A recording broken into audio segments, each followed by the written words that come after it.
Welcome to the Slop Farm. Enjoy the video. You're in Fortnite on your Xbox.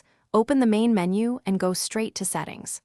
Once there, head to the Controller tab and pick a preset. This gives you a safe starting point instead of changing defaults blind. Make sure your controller is connected and responsive. Press buttons to verify input.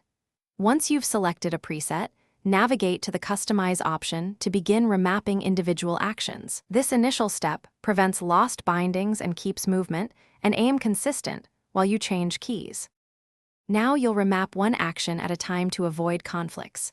Select the specific action, say Build or Edit, then press it to enter binding mode and press the controller button you want to assign. If a button is already used, Fortnite will warn you. Resolve conflicts immediately by choosing an alternate or confirming the swap. Make small, deliberate changes so your muscle memory adapts.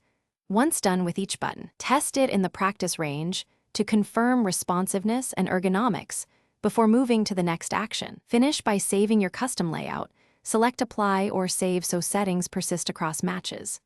Once saved, immediately test the layout in Creative or the practice range to verify building speed, editing, and combat actions feel correct. If something is off, adjust the specific binds rather than flipping the whole layout. Troubleshoot. If a button doesn't register, restart Fortnite, power cycle your controller, and check Xbox accessories firmware and remap conflicts. That usually fixes registration issues and gets you back to playing with your new setup. Thanks for watching. Consider subscribing if we helped you today.